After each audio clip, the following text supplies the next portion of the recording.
কেঁদে লাভ নেই, কারো যায় আসে না, বরং হাসতে শেখো, সবাই জ্বলবে। সো হ্যালো ফ্রেন্ড, সবাই কেমন আছো? আশা করি ভালো আছো। আমি প্রিয়া নিয়ে চলে এলাম তোমাদের সঙ্গে আরও একটা মিনি ব্লগ। তো এখন তো বর্ষাকাল, আর বর্ষাকাল মানেই তো ঠান্ডা ঠান্ডা ওয়েদার, আর সারাদিন দেখো বৃষ্টি হচ্ছে। তাই ভাবলাম যে একটু লুচি খেলেও হতো। তো যেমন ভাবা তেমন কাজ, বসে গেছি লুচি করতে। লুচি তো আর শুধু শুধু খাওয়া যায় না, তার জন্য বানিয়ে নিচ্ছি লাল লাল ঝাল ঝাল আলুর দম। আলুর দম না, আলুর ডাল্লাও বলতে পারো, কারণ এটা যেমনভাবে বানাচ্ছি শুধু পেঁয়াজ রসুন দিয়ে, এটাকে ওই আলুর ডাল্লা বললেও চলে। আলুর দমে যা যা মশলা দেয় সেসব মশলা তো আমার কাছে নেই, তাই এটাকে আলু ডাল্লাই বানিয়ে নিয়েছিলাম। তো আলু ডাল্লাটা বানানোর জন্য প্রথমে আমি নুন দিয়ে আলুটাকে সিদ্ধ করে রেখেছিলাম।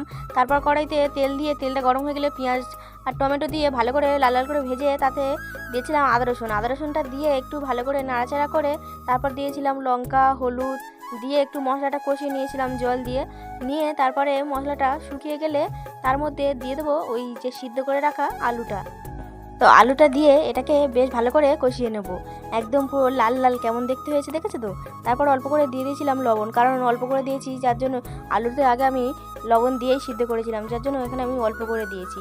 দিয়ে আলুটাকে বেশ ভালো করে কষিয়ে নিয়ে যে আলু সিদ্ধ করে রাখা যে জলটা, ওই গরম জলটা আমি ওই আলুর কষার মধ্যে দিয়ে দেবো। তো জল দিয়ে ততক্ষণ তরকারিটা হোক। আর এদিকে আমাকে আগের ভিডিওতে কমেন্ট করেছে প্রভাতী, প্রদীপ, স্বপ্না, সন্ধ্যা, তো তোমাদেরকে অনেক অনেক ধন্যবাদ কমেন্ট করার জন্য। তো যাই হোক, এদিকে আমার তরকারিটাও কমপ্লিট হয়ে গেছে, আর তরকারিটা পুরো একদম রেডি।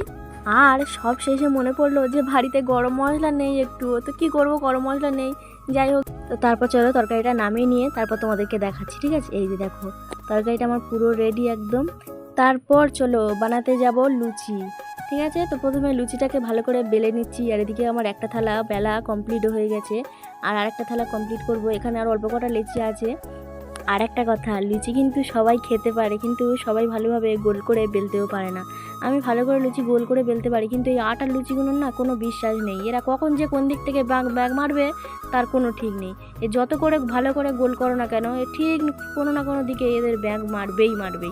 তো যাই হোক, মানে ময়দার লুচি হলে তো পারফেক্ট পুরো সব কটাই গোল হবে, কিন্তু এই আটার লুচিগুলো আমার কোনো গ্যারান্টি নেই। তো যাই হোক, বকবক করতে করতে এদিকে আমার লুচিগুলো সব বেলাও হয়ে গেছে।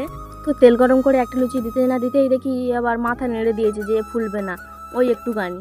তারপরে আরেকটা লুচি দিতে না দিতে দেখি একেবারে সোজাসুজিভাবে স্যালেন্ডার করে দিয়েছে যে আমি ফুলে গেছি একদম, আমার কোনো নেই।